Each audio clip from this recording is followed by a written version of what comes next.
한 시간 더 말씀을 나누는데 이번 시간에는 이 자료가 많이 남아서 그냥 같이 읽어보겠습니다. 내가 한 단락 읽고 자매님들이 한 단락 읽고 이런 식으로 읽겠습니다. 데살로니가전서 3장 14절부터 읽습니다. 내가 먼저 읽을게요. 너희 마음을 굳건하게 하시고 우리 주 예수께서 그의 모든 성도와 함께 강림하실 때에 예수님이 혼자 오시는 게 아니다. 하나님 우리 아버지 앞에서 거룩함에 흠이 없게 하시기를 원하노라. 데살로니가전서 4장 14절로 17절 자매님 말씀.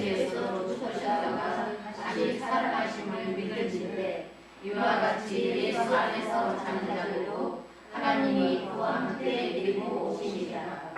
예수 안에서 자는 자들 함께 오신다고 되어 있어요. 자, 읽어나갑니다. 우리가 주의 말씀으로 너희에게 이것을 말하니 주께서 강림하실 때까지 우리 살아남아 있는 자도 자는 자보다 결코 앞서지 못하리라. 자, 이 말씀에서 분명히 알 수 있는 것은 수원 김기태 씨가 거듭날 때 다 지나간 것이다 그랬는데 그게 아니죠. 우리 주께서 강림하실 때까지라는 것은 미래형으로 지금 또 있다는, 강림하실 때가 또 남아있다, 지금 그 말이 명확하죠. 그 다음에 더 읽어나갑니다. 주께서 우리와 천사장의 소리와 하나님의 나팔 소리로 친히 하늘로부터 강림하시니 그리스도 안에서 죽은 자들이 먼저 일어나고. 자, 이 말씀은 아까 마태복음 24장에서 나팔 소리 함께 천사들을 보내리니 주님이 천사들을 통해서 강림하실 것이다 라는 예언을 했는데, 여기서는 주께서 호령과 천사장의 소리와 하나님의 나팔 소리로 친히 하늘로부터 강림을 하신다. 이것은 공개적으로 오시는 거예요? 도적같이 오시는 거예요? 나팔 소리를 통해서 오시는 것은 도적같이 오시는 거예요. 심판을 통해서 오시는 것은 공개적으로 오시는 거예요. 자, 매 세대마다 나팔 소리를 통해서 오시는 것은 도적같이 오시는 거예요. 믿는 이들에게만 이게 가능한 거다는 거예요. 그 다음에 믿지 않는 사람들에게는 현상적으로 역사상으로 심판이 집행되어져야 되는 것이죠. 그래야 모든 사람이 다 보죠. 여기는 모든 사람이 다 보게 오는 내용은 아니잖아요, 이거는. 자, 이런 걸 구분을 하는 거예요. 자, 읽어나갑니다. 그 후에 우리 살아남은 자들도 그들과 함께 구름 속으로 끌어올려 공중에서 주를 영접하게 하시리니 그리하여 우리가 항상 주와 함께 있으리라. 자, 이 일은 도적같이예요, 공개적으로예요? 나팔 소리와 함께 오는 거지요. 살아남은 자들도 앞서서 주의 품에 주 안에서 자다가 먼저 일어난 자들처럼 살아서 그날을 맞은 자들도 그들과 함께 구름 속으로 끌어올려져 가는 것은 도적같이 오시는 주님이다 이거예요. 우리 형제 자매님들을 내가 몇 월 며칠 날 데려갈게 하고 예고하고 오셔요? 아니면은 도적같이 오셔요? 나 죽는 날 미리 봐두는 사람은 하나도 없죠? 이것을 정확하게 구분을 잘 하셔야 돼요. 공개적으로 오는 것은 세상 나라의 전쟁, 기독교계의 심판, 이런 것으로 드러나게 오는 얘기다 그 말이에요.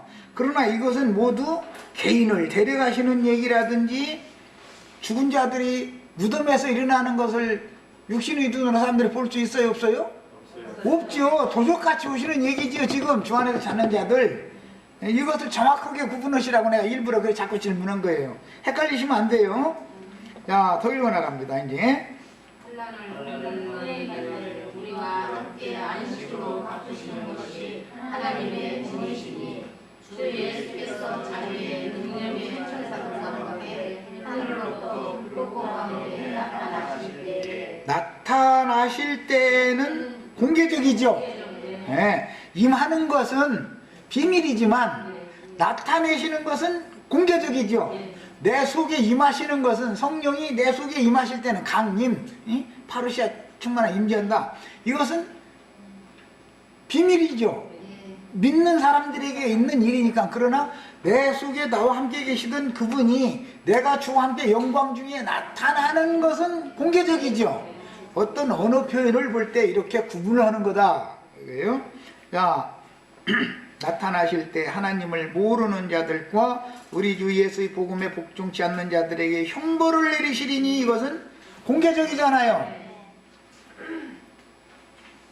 이런 자들은 주의 얼굴과, 그래서 심판의 주님은 공개적으로 오시는 것이고, 나를 구원하러 오시는 주님은 도적같이 오시는 거예요. 한 번 성령을 받았지만 내가 이 생을 떠나는 날까지 계속 임하시죠. 어떻게 오시는 거예요? 도적같이 오시는 것이죠. 이런 것을 잘 문맥을 가지고 구분을 해서 읽을 줄 알아야 된다. 이런 자들은 주의 얼굴과 그 힘의 영광을 떠나 영원한 멸망의 형벌을 받으리로다. 복음에 복종치 않는 자들, 모든 불순종하는 자들, 불신자들은 형벌을 받아. 이것은 공개적이다 이거예요. 그렇게 나타내신다. 그래서 여기서는 임하실 때는 도적같이 오시지요. 강림이라고 표현될 때는 임하시는 거예요. 이미 오셨고 오시는 중이에요. 임하시는 것은 그렇게 오시는 중이에요. 그러나 나타내는 것은 공개적이다. 예. 자, 그날에 그가 강림하사 그의 성도들에게서 영광을 받으시고 모든 믿는 자들에게 놀랍게 여김을 얻으시리니 이는 우리의 증거가 너희에게 믿어졌습니다. 데살로니가 교회 성도들이 이것을 믿었어요. 그런데 지나치게 신령한 어떤 사람들이 나타나가지고 오늘날 주의 성령이 재림을 한번 하셨으면 그 모든 것이 다 지나간 것이다. 예, 그것을 이제 강조하느라고 주의 성령과 연합되어졌으면은 주님과 하나가 된다라고 표현하지 않고, 주님과 연합한다라고 하지 않고, 주님과 동등이 되어져가지고 전능자가 되고 예배를 하고 이제 이렇게까지 그야말로 막아파요. 이제 완전히.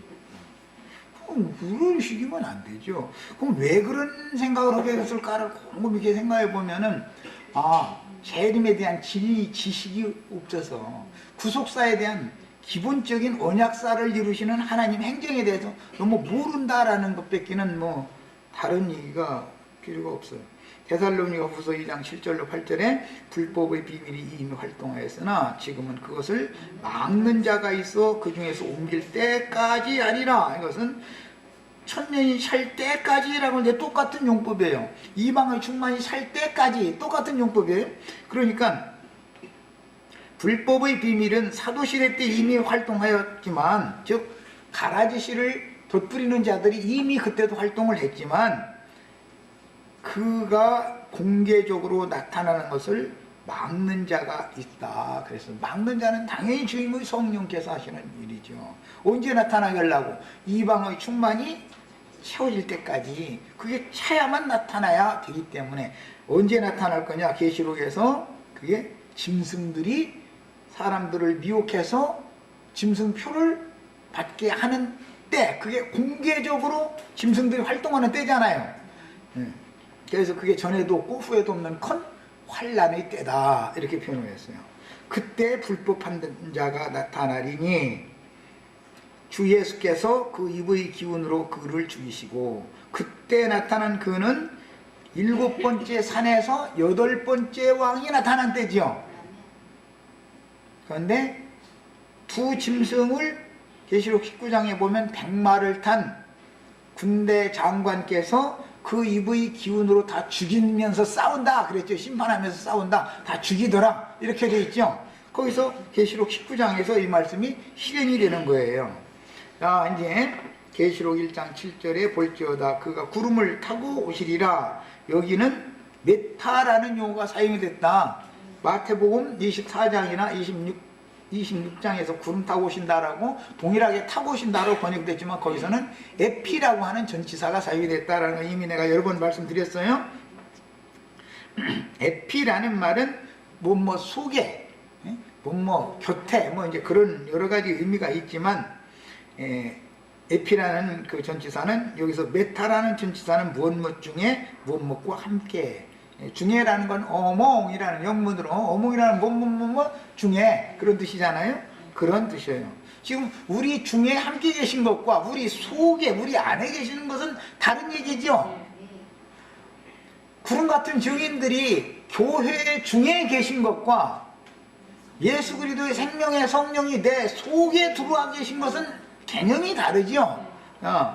이런 것에 대해서 언어 표현을 문맥을 따라서 잘 해석을 해가면서 읽어야 돼요. 계시록 10장 1절로 3절 내가 또 보니 힘센 다른 천사가 구름을 여기서는 입고, 그러면 구름 속에 힘센 천사가 감춰져 있는 상태죠. 표현이 보면 문맥이 그렇잖아요. 그럼 보면 하늘에서 내려오는 매, 머리 위에 무지개가 있고 얼굴은 해 같고 그 발은 불기둥 같으며 그 손에 펴놓은 작은 두루마리를 들고 그 오른발은 바다를 밟고 왼발은 땅을 밟고 네 원수로 네 발등상이 되게 할 때까지 너는 내 우편에 앉았으라 그랬는데, 사실은 오른발로는 바다 세상을 밟고 왼발로는 기독교 계를 정복을 하는 거예요. 이 일이 완성이 될 때까지 부활하신 주님이 하나님의 영광 보좌 우편에 함께 계신 것이죠. 주님이 표현상 그런 거예요. 그런데 그 주님은 아버지와 아들과 성령의 이름으로 교회 중에 계신다 이거예요. 각자의 속에 계신다 이거예요. 한 면에서는 교회 안에 있는 성도들 각자의 속에는 생명으로 계시고, 교회 중에 계신 분은 능력의 영으로 계신다 이거예요. 형제 자매님들의 영혼을 생명이 지켜주는 면도 있지만 능력으로 지켜주시죠. 하나님의 불꽃 같은 눈동자 그랬는데, 불꽃 천사라는 것은 사실은 하나님이 나의 양심과 마음을 낱낱이 다 이게 꿰뚫어 보면서 허튼 생각, 허튼 말, 허튼 짓을 못하게 하는 것이 보호해주고 지켜주는 것이잖아요. 개념을 잘 이해를 하셔야 돼요. 성경이 말할 때. 우리 형제 자매님들도 불꽃 천사가 돼야 된다 이거야. 오늘 세상에 그러면 어떻게 돼서 인간들 뭐 어떻게 하는 그 뭐 액션 조금 어떻게 하면은 어떤 모션이라는 것을 움직임 조금 있으면은 어떤 행동을 하면은 아 저게 그 속에서 무언 영이 역사해서 저런다는 걸 꿰뚫어 볼 수는 있어야 된다 이거예요. 우리 형제 자매님들도 그렇게 되는 거예요. 그 다음에 이제 계시록 14장 13절로 16절 같이 읽습니다. 하늘에서 음성이 나서 이르되 기록하라. 지금 이후로 주 안에서 죽는 자들은 복이 있도다. 자, 지금 이후로 주 안에서 죽는 자들이라는 것은 짐승 때가 시작이 됐다 그 말이에요. 마지막 나팔 때가 시작이 됐다 그 말이에요. 그때는 싹 거두어들이는 마지막 추수 때를 지금 말한 거죠. 자, 더 읽어나갑니다. 성령이 들어간다. 그들의 수고를 그치고 쉬니 이는 그들의 행한 일이 나름이라 하더라. 자, 수고를 그친다 그랬는데 사실은 먹을 걸 구하기 위하여 땅에서 수고해서 이마에서 땀 흘려가면서 일하는 거, 아담이 원래 그렇게 해야 됐죠. 그게 이제 수고예요. 자, 우리가 이 생에서 육신적으로 아내와 자식들 자 양육시키고 먹이고 입히고 다 책임을 지려면 남편은 수고를 해야죠. 나가서 당연히. 그런데 세상사의 이치를 보면은 교회에서 장로들은 부지런히 그 양무리를 다 먹이고 입히고 이걸 길러내야 되기 때문에 수고를 하는 거예요. 그게 농사짓는 하나님이 동역자를 말하느라고 이렇게 말한 거예요. 그들의 수고가 이제 끝났다라는 말은 이제는 하나님의 말씀과 저희 가진 증거리나의 목배임을 받을 자가 이게 마지막으로 지금 그 수를 채우는 중이다 그 말이겠죠. 수고를 그친다라는 말은 죽었다는 말이에요. 데려가는 거예요. 이 세상에서. 그걸 말하는 거예요.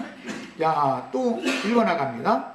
또 내가 보니 흰 구름이 있고 구름 위에 인자와 다리가 앉으셨는데 그 머리에는 금멸관이 있고 그 손에는 예리한 낫을 가졌더라. 여기에는 구름 위에 인자 같은 이가 있죠. 10장에서는 구름을 입고 하늘에서 내려온다 이렇게 돼 있죠. 자, 문맥의 표현에 똑같이 주님이 구름 타고 내가 구름 타고 온다 그랬지만 어디에서는 비밀로 오시는 말씀, 열린 작은 책의 말씀을 증인들에게 주러 오실 때는 구름을 입고 오신다고 표현을 했고, 마지막으로 추수를 싹 거둬들이는 데서는 구름 위에 계신 인자가 거둬들인다 이렇게 표현했죠. 이처럼 성경에 무슨 헬라어 단어가 메타냐 에피냐 이런 거 그런 거 단어 하나 가지고 따따붙다고 아는 잘 나올 게 아니라 문맥의 흐름을 보면은 다 알게 돼 있다 그 말이요. 그냥 성경 자체를 알아야지 무슨 단어 가지고 말장난하려고 자꾸 할 필요 없단 말이에요. 자, 더 읽어나갑니다. 또 다른 천사가 성전으로 나와 우리 하나님 일을 하나요 큰 음성으로 외쳐이르되 당신의 낯을 힐러 거두소서 땅의 곡식이 다 익어 거둘 때가 이르렀습니다. 자, 거둘 때가 이르렀습니다 라는 말은 마지막 추수를 할 때가 지금 되었습니다 그 말이죠.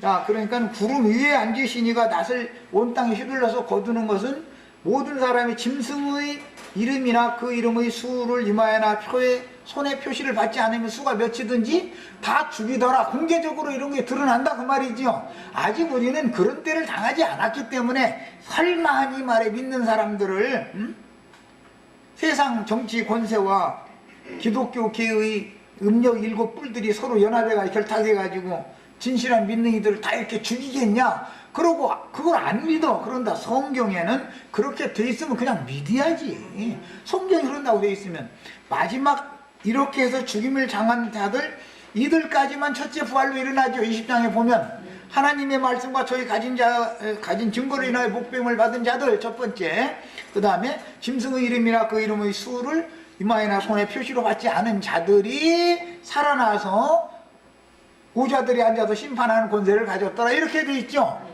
그러니까 이런 말씀들을 우리는 다 흐름을 따라서 뭘 말하고자 한다는 걸 믿어야 되겠고 그것이 깨달아져야 되겠고 우리 지체들은 다 적어도 미리 하나님 말씀과 저희 가진 증거를 인하여 하늘의 별이 떨어지는 그때 별 떨어지는 사람들이 되어져서 주 안에서 죽은 자들이 되는 것도 더 좋은 일이겠지만 살아서 그날을 맞는다면 마지막 휘둘려서 거두어진 곡시간에는 다 들어가야 되겠다. 왜? 그들만 첫째 부활로 일어날 수가 있으니까. 에? 자, 더 읽어나갑니다. 계시록 3장. 우리가 가진 것을 굳게 잡아 아무도 우리의 일관을 빼앗지 못하게 해라. 예, 더 읽어나가세요. 이기는 자는 내 하나님 성전에 기둥이 되게 하니 그가 결코 다시 나가지 아니하리라. 내가 하나님의 이름, 하나님의 성 곧 하늘에서 내 하나님께로부터 내려오는 새 예루살렘의 이름, 그 다음에 나의 새 이름, 예수님의 새 이름, 하나님의 이름, 새 예루살렘의 이름, 예수님의 새 이름을 그 위에 기록하리라 그랬으니까 짐승 이름을 기록하는 것과 지금 반대되는 얘기죠. 이건 뭐예요? 인친다 그러죠. 인친다. 짐승의 이름을 인칠 수도 있고 하나님의 이름, 새 예루살렘의 이름, 예수님의 새 이름을 인칠 수도 있는 거예요. 양편에서. 21장 1절로 2절에 또 내가 새 하늘과 새 땅을 보니 처음 하늘과 처음 땅이 없어졌고 바다도 다시 있지 않더라. 그러면 새 하늘과 새 땅이라는 것이 이제 이사야서에서 인용하는 말인데 65장에 한 번 나오고 66장에 한 번 나오죠. 새 하늘과 새 땅은 두 번 이루어지는 거예요. 그러니까 개인적으로는 새 심령과 새 마음을 받은 사람들은 하나님이 새 하늘과 새 땅으로 다시 창조한 새 세계에 거할 수가 있어요. 그 사람들이나. 그러나 물리적으로 볼 때 언제나 옛 하늘과 처음 땅에 거하던 사람이 하나님이 새롭게 해놓은 새 세계의 새 하늘과 새 땅을 같이 사는 어떤 처음 하늘과 처음 땅과 새 하늘과 새 땅을 연결하는 사람들이 있죠. 이 사람들을 남은 자들 그루터기다 그래요. 노아의 때 셋의 후예들과 함께 살던 노아와 그 가족들이 있었죠. 방주를 타고 새 하늘과 새 땅으로 옮겨져 가지고 또 그러니까 두 시대를 사는 것이죠. 사도들이 그들도 다 혈통적으로는 이스라엘 12지파에 속한 사람들이었어요. 그런데 하나님이 이스라엘을 버리고 교회를 새로 세우실 때 성령이 오셔서 세일을 시작을 하시면 제8일부터 세일이 시작됐으니까 교회 시대로부터는 새하늘과 새 땅이 시작된 거죠, 사실은. 그러면 유대교의 생활도 해보던 사람들이 교회 생활도 또 하니까 두 시대를 살도록 연결을 해줬죠. 우리는 지금 혹시 살아서 그날을 우리가 맞는다면 우리도 지금 이 교회 시대도 살지만 오는 천년 기간의 왕국 시대도 살 수 있도록 연결해주는 다리 노릇을 하겠죠. 이런 것은 늘 있는데 이런 자들을 그루터기다 또는 남은 자다 그렇게 말해요, 성경에서는. 자, 이제 더 읽어나갑니다. 또 내가 보면 거룩한 성 예루살렘이 하나님께서 하늘에서 내려오니 그 준비한 것이 신부가 남편을 위하여 단장한 것 같더라. 자, 최종적으로 주님의 재림은 거룩한 성 새 예루살렘이 내려오는 거죠. 이것을 성도들과 함께 온다, 자든 자들을 깨워가지고 데리고 온다, 불꽃 천사와 같이 능력과 권능을 입고 같이 온다, 여러 가지로, 또는 구름을 타고 온다, 구름을 입고 온다, 뭐 여러 가지로 표현을 했지만 그것은 모두 궁극적으로는 신의 조성에 데려감을 받은 사람들과 함께 새하늘과 새 땅의 새 세계에 내려오는 것이 재림의 완성이다. 주의 성령을 우리가 이 생에 살아서 처음 믿을 때 성령으로 거듭났죠. 나에게 이미 재림이 시작이 되었죠. 날마다 교회 생활을 통해서 임하심이 점점 나팔소리가 점점 커짐과 동시에 우리 속에 임하심도 점점 더해지시죠. 그러다가 나의 구원을 이루어서 나의 세대 가운데서 구원을 받은 사람이 죽으면 주 안에 들어가서 자는 자들이 되죠. 그 충만의 수가 채워진 다음에 그 다음에 마지막 나팔소리 때 무덤에서 자던 자들이 단체적으로 일어나서 그리스도 심판대에 서서 누구는 첫째 부활로, 누구는 그 나머지 죽은 자들로 딱 분류가 되어진 다음에 첫째 부활로 일어난 자들은 거룩한 성에 들어가서 주와 함께 오는 새하늘과 새 땅의 새 세계에 주와 함께 내려오는 거예요. 그러면 재림이 완성을 하는 것이다 말이에요. 재림이라는 건 어떻게 몇월 며칠 날 하루 이렇게 오는 게 아니죠. 이런 기본 진리를 알고 있어야 된다.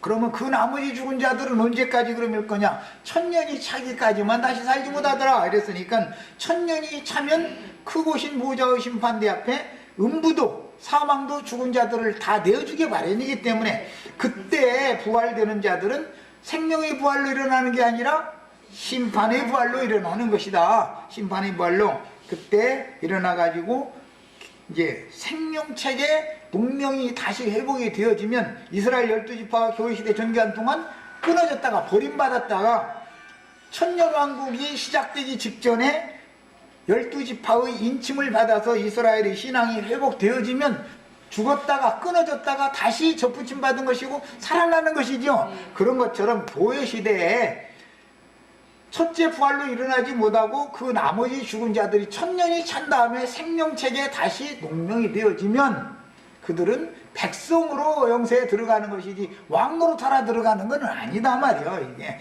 그들은 다니엘서에는 티끌 가운데서 일어났는데 누구는 영광이 들어가고 누구는 부끄러움을 당한다 그랬죠. 부끄러움을 당하는 사람들이라고 해서 안 믿는 사람들이다라고 지금 생각하면 안 된다. 안 믿는 사람들은 불못에 넣어버리는 것이지 부끄러움을 당하고 말고 필요가 없죠. 부끄러움을 당하더라도 다시 돌이켜서 회개할 기회를 얻어가지고 구원을 얻으면은 그 사람과 영원한 불신자로서 지옥불에 들어가는 가라지나 불신자들이 지옥불에 들어가는 것과는 다르지요, 개념이. 이런 것을 정확하게 구분할 줄 알아야 되겠다. 자, 이제 읽어나가겠습니다. 한 소절씩 읽겠습니다. 한 달랑씩. 내가 먼저 읽겠습니다.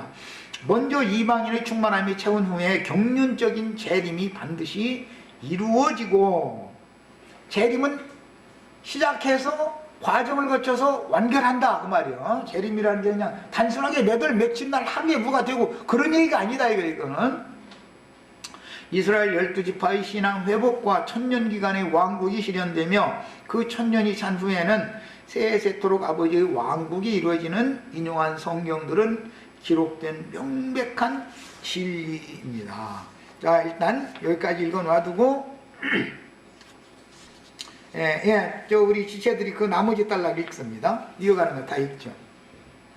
예수하면 가까운 몸을 얻되 그 가운데서 얻을 다수의 신자들 여기에서는 단순하게 누구는 천국 누구는 지옥이라는 논리를 앞세우지만 사실 그것은 하나님의 공정한 판단이 아니니 성경에는 좀 더 구체적인 내용들이 기록되어 있습니다. 주님의 표현들은 각각 어둠의 여름을 당하여 슬피 울며 일을 하게 되는 경우입니다. 자, 저주함에 가까운 구원, 불 가운데에서 얻는 부끄러움을 당하는 구원이라는 것이 있다 이거예요. 넉넉히 이기는 자로의 구원이 있다 이거예요. 성경에 표현이 이렇게 돼 있다. 그러니까 단어 가지고 따질 게 아니라 성경의 말씀의 문맥의 흐름을 봐야 된단 말이야 늘. 그래서 나는 성경을 부지런히 읽어라. 성경 내용을 알아야 된다. 자꾸 그걸 강조한 거예요. 저주함에 가까운 구원이라는 용어가 있고 구원을 얻되 불 가운데서 얻은 것과 같으리라 라는 구원이 있단 말이야. 그런데 첫째 부활로 일어난 넉넉히 이기는 자의 부활도 있죠. 그런 구원도 있어요. 다니엘서 우선 12장 1절로 3절 그때에 내 민족을 호위하는 큰 군주 미가엘이 일어날 것이요. 그때라는 건 예수님이 부활하실 때를 염두에 두는 거예요. 여기서는 구약성경은 예수님에게 적용하는 말인 거예요. 전부 큰 군주 미가엘이 일어난다라는 것은 예수님이 무덤에서 부활한다 그걸 상징하는 거예요. 또 환란이 있으리니 이는 개국 이래로 그때까지 없던 환란일 것이며 또 환란이다라는 것은 예수님 부활 후에 AD 70년에 예루살렘이 로마의 군대들에게 에워싸여가지고 전에도 없고 후에도 없는 환란이 있었죠. 우리는 이미 지나간 역사를 가지고 알고 있고 그때 당시는 예언이요. 지금 다니엘에게는 그때에 내 백성 중 책에 기록된 모든 자가 구원을 얻을 것이라. 천년이 찬 후에도 책에 기록된 자는 다 구원을 얻죠. 그래서 생명책도 놔두고 심판대를 배설하는 거예요. 땅의 티끌 가운데서 자는 자 중에서 이건 구약시대 전기간 동안 믿고 주 안에서 자는 자들 이 사람들은 예수님의 누가복음 16장 예언대로 하면 아브라함의 품에 들어간 자들이에요. 그런 자들 중에서 많은 사람이 깨어나라는 건 자다가 일어나다 그 말이죠. 무덤에서 일어난 거예요. 영생을 받는 자도 있겠고 이것은 예수님이 부활하셨을 때 무덤이 열리며 무덤에 있던 자들이 많이 예수님 부활 때 일어났다 그랬죠. 수치를 당한 이제 거인 줄쳐놓습니다. 영원히 부끄러움을 당할 자들도 있을 것이며 그랬어요. 믿는 자들인데 누구는 자다가 깨어나서 영생을 받을 자도 있지만 누구는 똑같이 깨어났는데 부끄러움을 당할 자도 있다고요. 나눠진다고요. 예수 믿고 죽은 여호와 하나님을 섬기다가 죽었어도 선지자들의 노선에서 신앙생활을 신실하게 하는 박해를 받아가면서 하던 사람들은 당연히 영생을 받겠죠. 깨어나갔고. 그러나 모세의 율법 제도권 내에서 신앙생활을 열심히 한 사람들은 깨어나가지고 부끄럼 당하겠죠. 그 얘기요. 자, 지혜 있는 자는 궁창의 빛과 같이 빛날 것이요. 이것은 지혜자라고 하는 것은 예수님을 말하는 것인데 예수의 영을 받은 모든 선지자들이 지혜자지요. 지금 다니엘도 지혜자지요. 여기서는 빛날 것이요. 왜? 이런 사람들을 주님께로 영광의 하나님께로 인도하는 사명을 행하는 중이니까. 그래서 많은 사람을 옳은 대로 돌아오게 한 자는 별과 같이 영원토록 빛나리라. 그래. 영원토록 부끄러움을 당할 자도 있고 영원토록 빛날 자들도 있고 이게 나눠지고 있죠. 자, 본문에서 내 민족이라는 다니엘이 위하여 기도하는 이스라엘 백성들 중에서도 특히 바벨론의 포로가 되어 이방신들에게 종로로 타는 하나님의 백성들을 말하는 것이지 이방인들을 말하는 게 아니다 이거예요. 다니엘 보고 내 민족이라고 할 때는 다니엘에게 맡겨진 하나님의 백성들 보고 하는 소리지 이방인들 보고 하는 말이 아니다 그 말이에요. 특히 바벨론의 포로가 되어 이방신들에게 종노릇하는 하나님의 백성들인데, 하나님의 백성들이 책에 기록되거나 기록되지 못한 백성들이 있다. 그 말은 원래는 책에다 기록이 됐어도 출애굽을 할 때는 책에 다 기록되지요. 일단 가나안 땅에 들어가기 직전에 또 한 번 계수를 하니까 어떤 사람들은 광야 40년 동안에 죽어버리면, 사망 신고해버리면 책에서 흐려지죠. 새로 태어난 사람들만 새로 등재가 되죠. 자, 그런 이치를 지금 영적으로 여기서 적용한다 그 말이요. 다니엘에게 계시된 하나님의 백성들이 사후에 티끌에서 자는 자들 중에서 많이 일어나 누구는 영생을 받는 자들이 있고 누구는 수치를 당하여 영원히 부끄러움을 당할 자들이 있으며, 많은 사람을 옳은 대로 돌아오게 한 자들은 궁창의 별과 같이 영원히 빛나리라고 하셨습니다. 본문에서 큰 군주 미가엘이 일어날 때는 구속자로 세상에 보내심을 받은 인자 예수님의 부활 때에 대한 예언이며, 그때 마태복음 27장에 50절 53절에 보아라, 성소휘장이 위에서부터 아래까지 둘로 찢어지고 땅이 흔들리며 발들이 갈라지고 무덤들이 열리며 잠들었던 많은 성도의 몸이 일으켜졌다. 다니엘서에서는 티끌 가운데서 자던 자들이 일어났다 그러는데, 신약에서는 그 적용을 이렇게 했어요. 예수님께서, 이것은 회복력 성경을 인용한 거예요. 한글 개혁성이 혼동하게 기록이 됐기 때문에 명확하게 하려고, 예수님께서 부활하신 후 그들은 무덤에서 나와 거룩한 성에 들어가서 많은 사람에게 나타나 보였다 라고 마태복음 27장 51절로 53절에 기록되었으니, 주님의 부활을 증거할 증인들에게 보인 이들은 승천하신 주님과 함께 아브라함의 후사들을 위해서 하늘의 시온산에 친히 준비하신 한 성에 들어가신 것입니다. 예수님이 부활해가지고 구약시대에 영광에 들어갈 만한 자들, 즉 첫째 부활에, 예수의 부활에 참여할 자들을 데리고 하늘의 한 성으로 들어가셨죠. 그 성이 오순절날 내려왔죠. 그래가지고 구름 같은 증인들이 믿는 성도들과 함께 있는 거잖아요. 지금 그 일이 계속되고 있다. 우리는 오는 세상에 천년왕국의 양무리의 장막을 치러 우리들이 주님과 함께 내려오게 될 거다. 이제 그게 반드시 두 번씩이 반복이 되는 거예요. 성경이라는 거는 적용할 때는. 자, 그 다음에 문제는 여전히 수치를 당하여 영원히 부끄러움을 당하는 주님의 백성들이 있다는 것이니, 생명책에 기록된 주님의 백성들이라도 부활에 참여하지 못하는 자들이 있는데, 이들은 일단 기록되었다가도 그 책에서 흐려질 수가 있죠. 이기는 자가 되지 못하면 흐린다고 그랬죠, 성경에는. 그러니까 이런 성경 이야기가 뭔가를 알아야 된다. 이것은 하나님의 백성들이었지만 생명나무이신 참 감람나무이신 그리스도께로부터 이스라엘 12지파가 끊침을 당했었죠. 그것은 생명책에 그들이 먼저 농명이 된 자들이고, 먼저 된 자들은 이스라엘이잖아요. 그런데 그들이 나중되게 만들어진 것이 하나님 경륜이죠. 흐려버린다 이거예요, 생명책에서. 그리고 가짜는 이방인들을 갖다가 생명책에다 농명을 시켜서, 그래서 우리는 덤으로 지금 구원받은 거예요. 말하자면 원래 하나님 택한 백성은 이스라엘 12지파지 우리 이방인들이 아니잖아요. 야, 고린도전서 여기 읽습니다. 지체들 읽습니다. 만일 누구든지 금이나 은이나 보석이나 나무나 풀이나 식으로 이 서리에 세우면 각 사람의 공적이 나타날 텐데, 그날의 공적을 밝히리니 이는 불로 나타내고 그 금이 각 사람의 공적이 어떠한 것을 시험할 것입니다. 자, 그날의 유다는 불이 되고 요셉은 불꽃이 된다. 그랬는데 이렇게 한다 이거예요. 불꽃 천수와 함께 영광 중에 오심으로 이렇게 하는 것이죠. 데살로니가 후서 1장에서 이 말씀을 이미 우린 읽었어요. 자, 더 읽어나갑니다.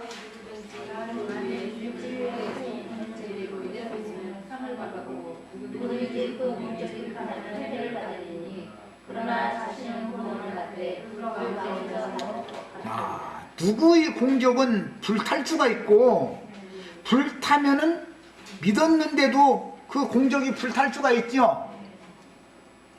에서 산에 있는 자들은 불섭이 되어져 가지고 다 불타버리죠.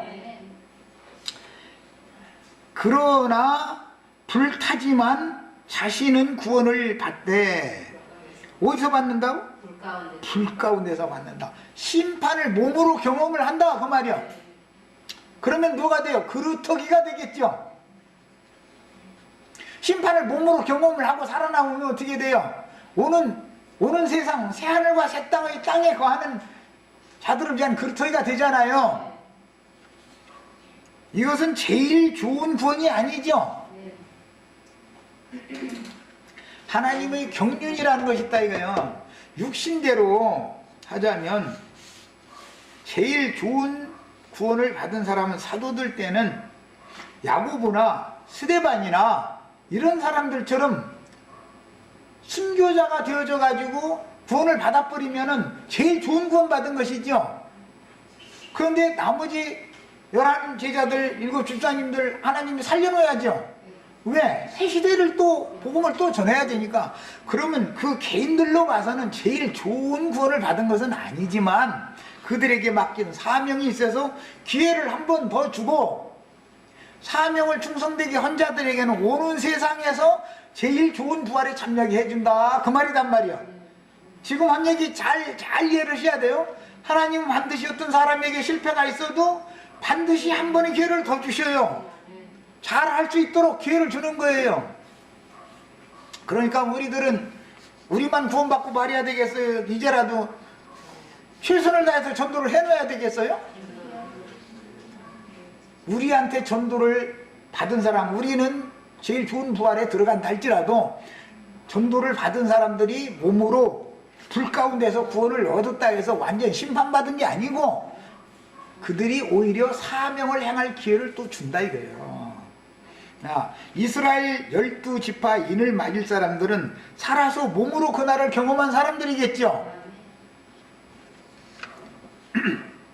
자, 고린도전서 3장은 어린아이 신앙인들에게 보내신 경고인데 누구는 금은 보석집으로 세우고 누구는 나무 풀 짚으로 세운다고 하셨는데 금은 보석으로 세운 자들이야 당연히 상을 받지만 나무와 풀과 짚으로 세운 자들은 구원을 얻되 불 가운데에서 얻은 것과 같을 것이라고 하셨으니 다니엘 12장의 맥락과 같은 맥락이다. 자, 또 더 읽어나갑니다. 그러므로 우리가 그리스도의 도의 초를 버리고 죽은 행실을 회개함과 하나님께 대한 신앙과 세례들과 안수와 죽은 자의 부활과 영원한 심판에 관한 교훈의 것을 다시 잡지 말고 완전한 대로 나아갈지니라.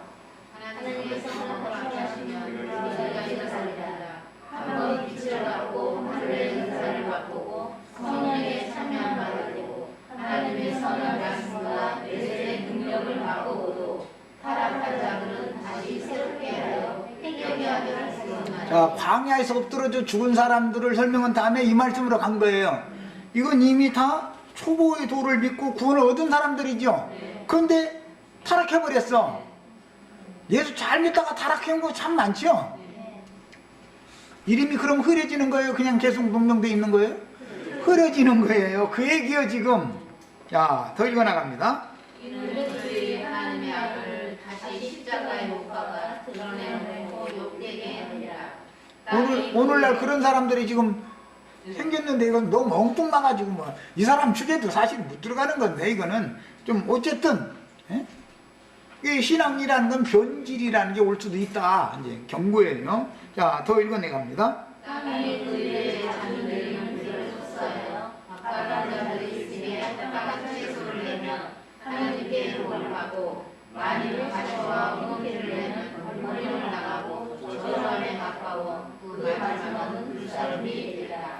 자, 그 마지막은 저주함에 가까워 완전한 저주를 받으면은 불못에 던져져 버리죠.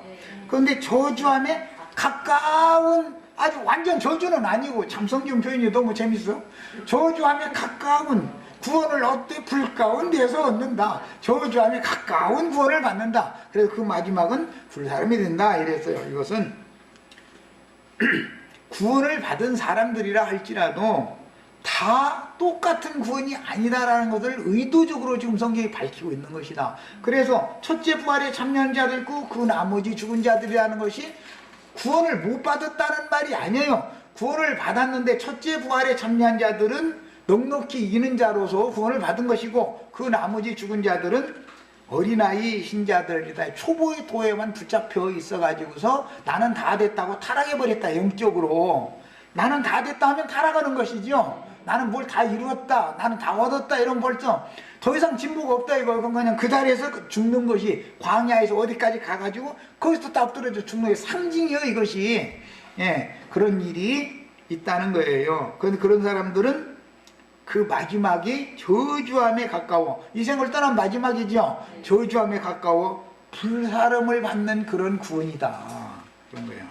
자, 본문의 앞에 5장 말미에서 그리스도 도의 초보를 버리고 완전한 대로 나가야 한다는 말씀을 이어가는 중에 나오는 내용으로서 초보신앙을 가졌다가도 다시 타락할 수가 있음을 경고하신 말씀인데, 출애굽을 했는데도 광야에서 타락할 수 있죠.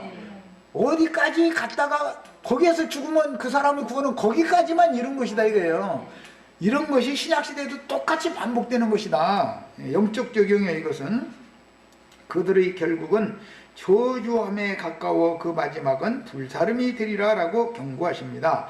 주님은 이미 두 종 남자들이 자다가 또는 밭에서 일하다가 하나는 데려감을 받고 하나는 버려둠을 당할 것이라고 경고하셨으며, 두 여자가 매를 갈다가 하나는 데려감을 당하고 하나는 버려둠을 당할 것이라고 경고하셨는데, 10처녀들 중에서 5처녀는 혼인에 들어갔으니까 데려감을 받은 것이죠.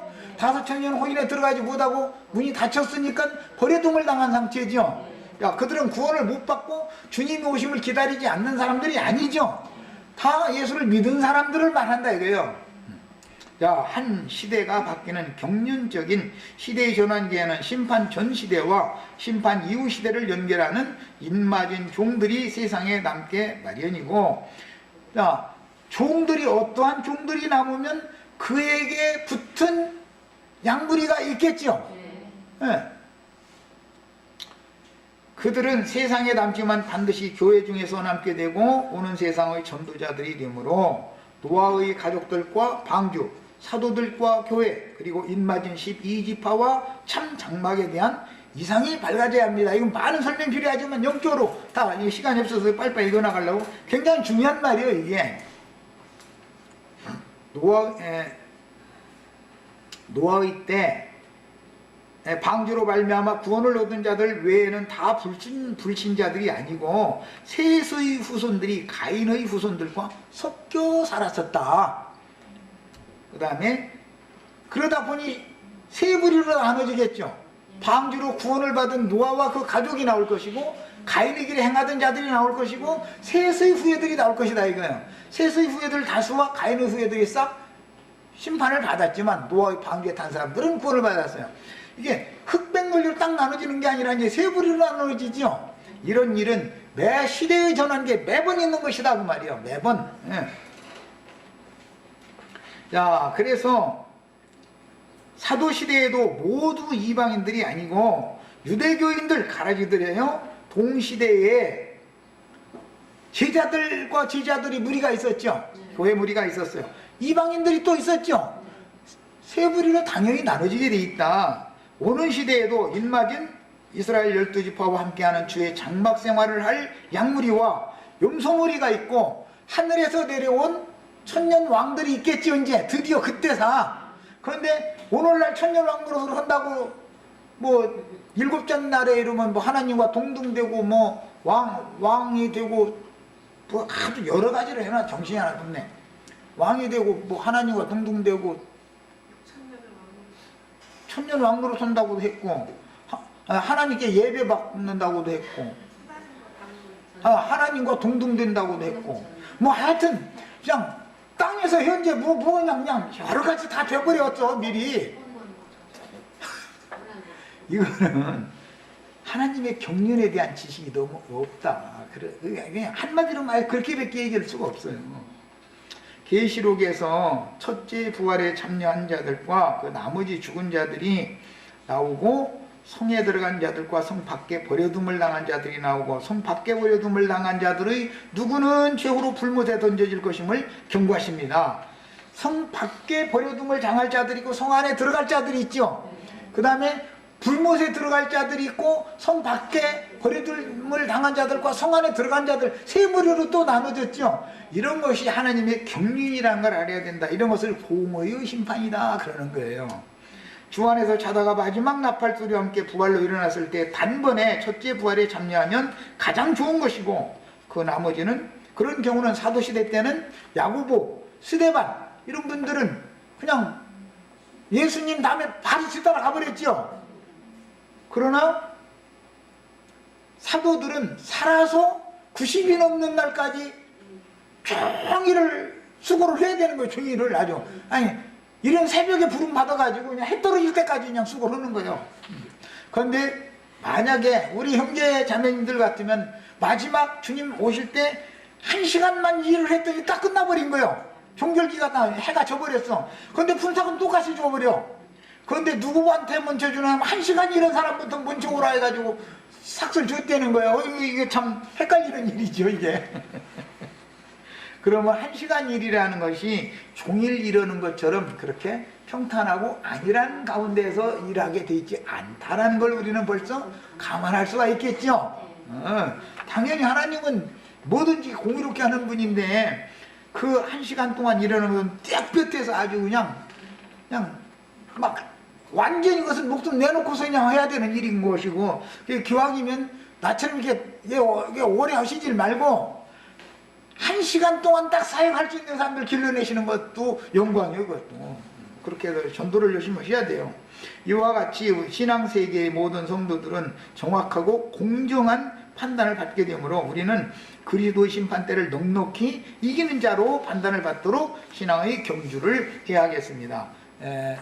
이제 한 가지 좀 더 할 게 남았는데 오늘은 시간이 돼서 못하고 이제 이걸로 마치고,